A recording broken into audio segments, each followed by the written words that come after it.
Ini sebenarnya itu taktik lama kawan-kawan semuanya. Taktik yang digunakan untuk memecah belah persatuan negeri kita. Yang ingin negeri kita hancur. Walaupun taktik ini tidak mempan. Selalu gagal. Dan kemarin itu sempat digunakan lagi untuk mencoba peruntungan.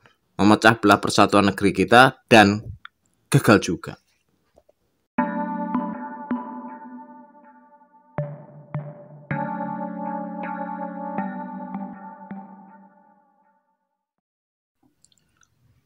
Assalamualaikum warahmatullahi wabarakatuh, sahabat sejarah misteri. Kali ini kita akan membahas berbagai macam upaya-upaya yang ingin negeri kita itu kisruh, negeri kita itu pecah. Ya banyak sekali taktik-taktik atau upaya-upaya yang digunakan untuk mencoba menggoyang kedamaian, kerukunan, dan persatuan negeri kita tercinta ini. Sebenarnya negeri kita ini mempunyai sebuah anugerah, mendapatkan sebuah anugerah dari Yang Maha Kuasa, yaitu apa? Yaitu bisa merangkum banyak perbedaan menjadi satu tujuan, satu dasar, satu negara yaitu Indonesia tanpa adanya pertumpahan darah, tanpa adanya pertempuran, tanpa adanya sebuah pertikaian karena unsur suku, agama, dan ras. Ini merupakan sebuah anugerah kawan-kawan semuanya. Tidak ada di dunia manapun, di negeri manapun yang mempunyai perbedaan sebanyak Indonesia, dan itu pun tetap menjadi satu tanpa ada gejolak apapun itu. Negeri kita ajaib kan.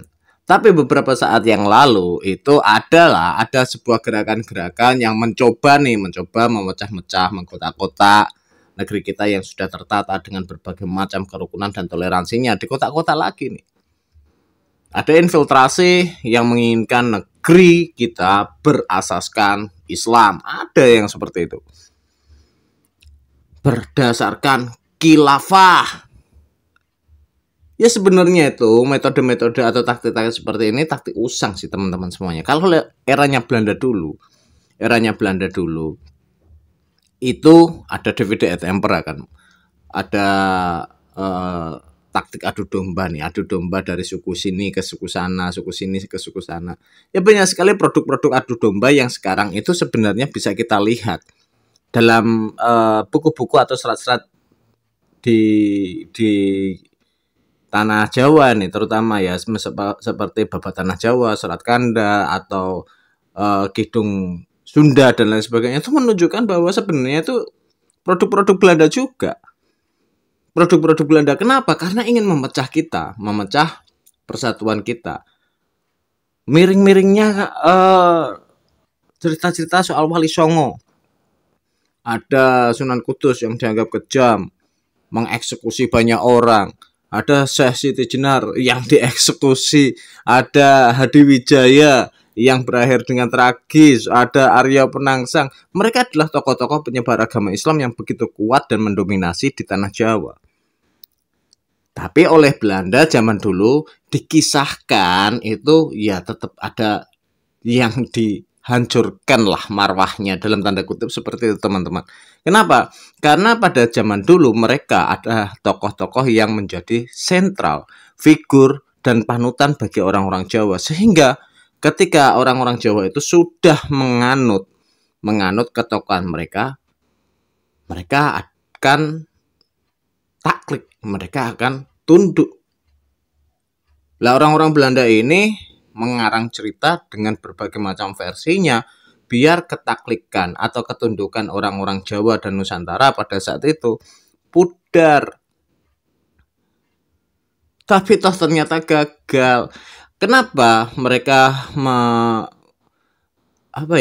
mengkreasikan fitnah-fitnah kepada Wali Songo itu sedemikian rupa? Karena terjadi banyak pertempuran yang melibatkan kiai, santri, maupun ulama, ajengan, dan lain sebagainya di tahun 1800 sampai 1880 itu dimotori oleh orang-orang Islam.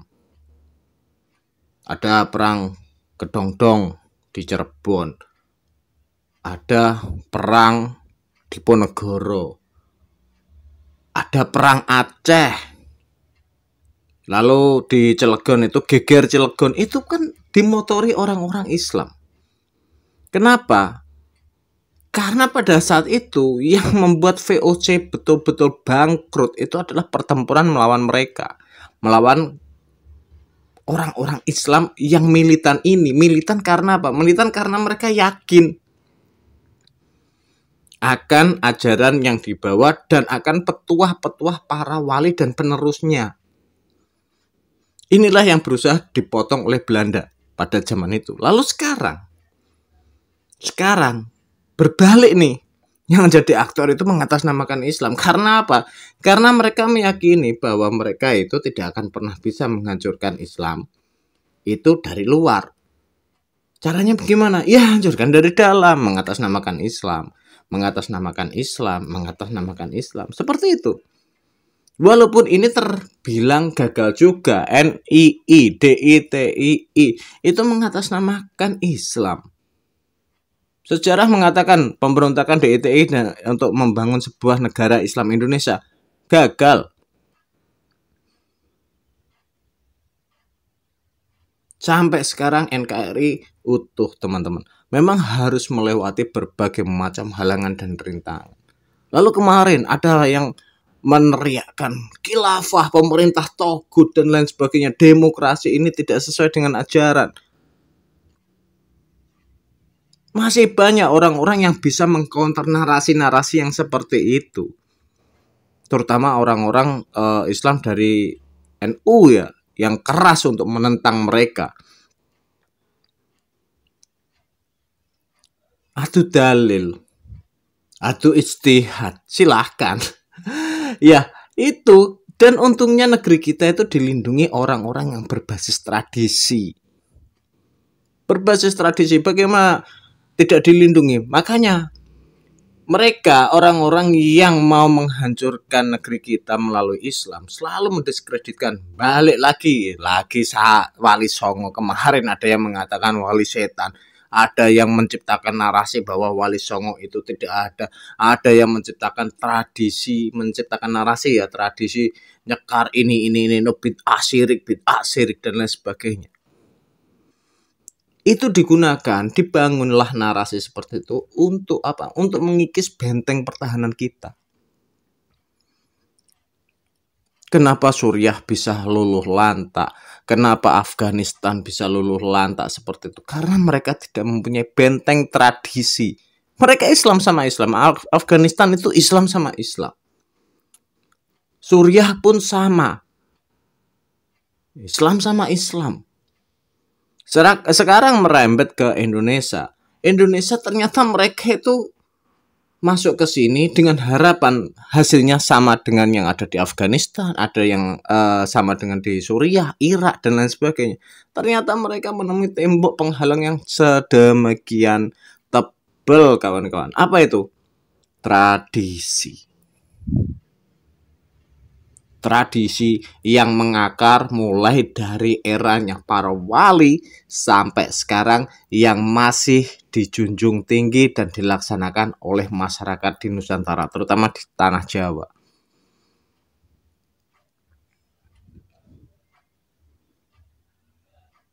Pertempuran para santri dan ulama itu pun berdasarkan semangat tradisi. Semangat tradisinya itu bukan tradisi tradisional seperti itu sih, bukan.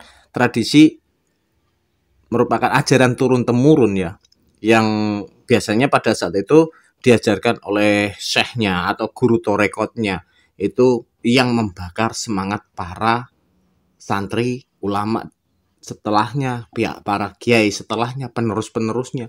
Itulah yang membakar semangat untuk memerangi VOC. Sekarang pun sama. Penerus-penerusnya terbakar semangatnya untuk melindungi NKRI dari segala macam bentuk ancaman disintegrasi bangsa yang diserang melalui agama. Lalu perang apa aja yang membuat VOC ini bangkrut sehingga beralih ke tangan Belanda dan lain sebagainya? Di video berikutnya nanti akan kita jelaskan pertempuran dahsyat yang menyebabkan VOC bangkrut dan terjadinya pembiasan sejarah terhadap para wali dan tokoh-tokoh agama di tanah Jawa dan Nusantara. Tetap di Sejarah Misteri, jangan lupa untuk subscribe, like, komen, dan follow. Nyalakan juga notifikasinya biar kalian tahu kalau kita itu update video terbaru. See you on the next video. Sejarah Misteri undur diri dan Assalamualaikum warahmatullahi wabarakatuh.